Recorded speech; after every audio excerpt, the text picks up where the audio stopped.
Saudara-saudari sekalian yang terkasih dan dikasihi oleh Tuhan, kita berjumpa kembali dalam renungan harian Katolik Paroki Tomang, Gereja Maria Bunda Karmel pada hari Kamis 28 Mei 2026.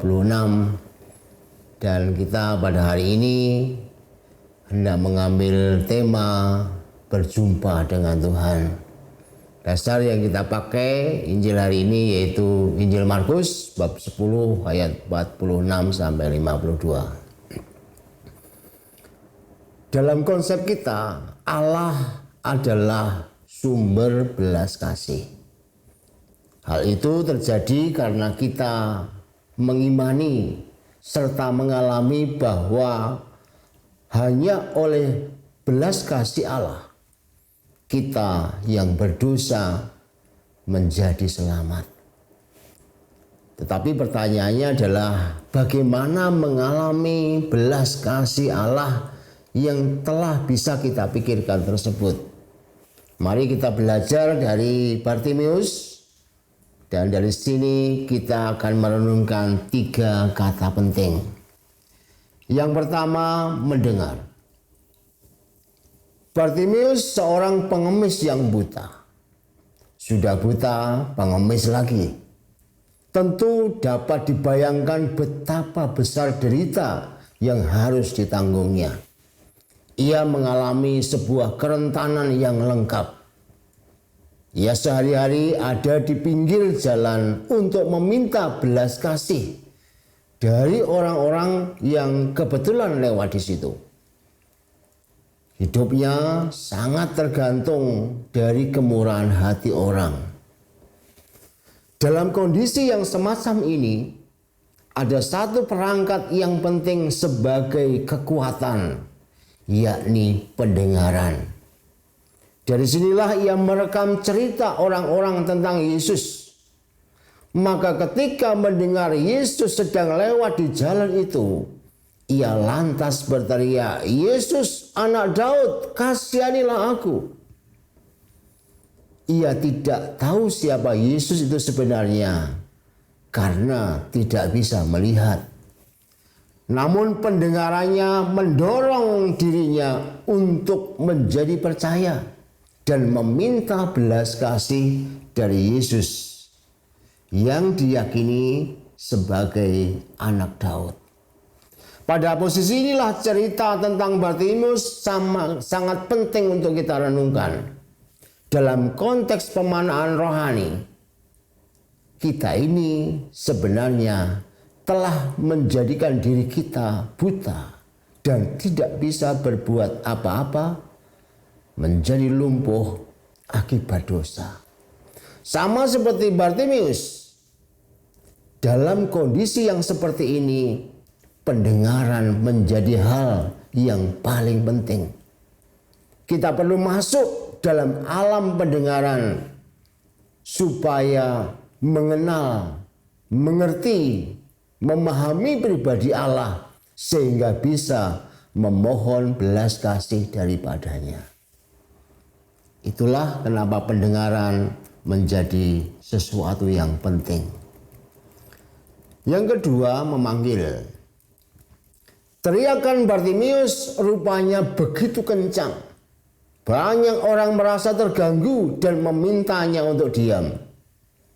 Namun semakin dilarang, ia semakin kuat berteriak dengan sebutan yang khas, "Anak Daud, kasihanilah aku." Dalam cara pikir orang Yahudi, hanya keturunan Daudlah yang akan menjadi Mesias, yang terurapi, yang akan membebaskan mereka dari belenggu-belenggu penjajahan. Ini menunjukkan imannya yang begitu besar kepada Yesus dan harapannya yang sedemikian kuat. Disinilah terjadi kejutan yang luar biasa. Yesus lantas menghentikan langkahnya dan memanggil dirinya. Seorang pengemis yang buta ternyata menarik perhatian Yesus. Maka orang-orang juga salah tafsir dengan mengatakan, "Kuatkanlah hatimu, berdirilah, ia memanggil engkau. Rupanya banyak orang mengira Yesus akan marah atau menghukum Bartimius yang telah berteriak itu. Dalam konteks ini kita bisa menemukan pencerahan. Allah akan memanggil kita orang berdosa yang sebenarnya tidak layak di hadapan Tuhan, yang tidak tahu jalan keluar dari belenggu derita dosa yang kita alami. Panggilan Tuhan bukan untuk menghukum, tetapi untuk menyelamatkan kita yang berdosa. Maka kesadaran diri sebagai orang yang berdosa itu adalah satu hal penting. Dan hal lain yang penting lagi adalah kemauan untuk berteriak kepada Tuhan sebagai sumber harapan. Berteriak itu artinya kita sedang mengharapkan segala sesuatunya hanya pada Tuhan yang tadi berhenti dan memanggil kita. Sekarang mari kita lihat kata yang ketiga, yaitu melihat. Di bagian terakhir dari Injil hari ini begitu menarik, ada dialog yang intensif antara Bartimius dan Yesus. Dialog ini kiranya menjadi spiritualitas hidup kita sebagai murid-murid Yesus. Yesus ternyata mengapresiasi Bartimius dengan mengatakan, "Apa yang kau kehendaki ku perbuat bagimu?" Orang banyak tidak memandang Bartimius dan malah menyuruhnya diam karena hanyalah seorang pengemis yang buta yang barangkali dianggap sebagai pengganggu. Namun Yesus justru memberikan perhatian dan peluang serta harapan yang amat besar baginya.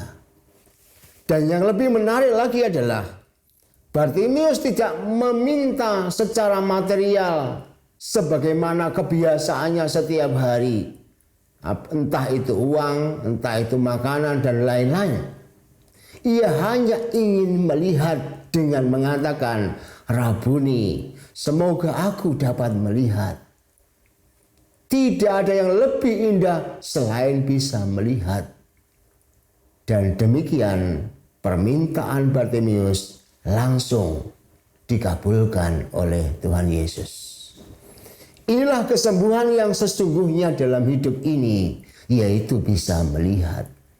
Dalam konteks iman, melihat adalah anugerah yang paling unggul. Ketika berdosa, kita tidak mampu melihat Allah. Yang suci tidak terlihat oleh yang berdosa. Seperti cerita tentang semak berapi saat Musa melewati semak itu. Musa kemudian menutupi mukanya dengan jubahnya karena ia sadar ketika Allah hadir, dirinya yang berdosa akan mati ketika melihat Allah. Demikian pula dalam konteks ruang Maha Kudus di bait Allah. Mereka yang berdosa juga akan mati ketika memasuki ruang tersebut. Oleh karena itu pengalaman Bartimius menunjukkan betapa besar belas kasih Allah yang sedemikian luar biasa bagi kita yang berdosa. Allah memberikan kesempatan pada kita untuk bisa melihatnya.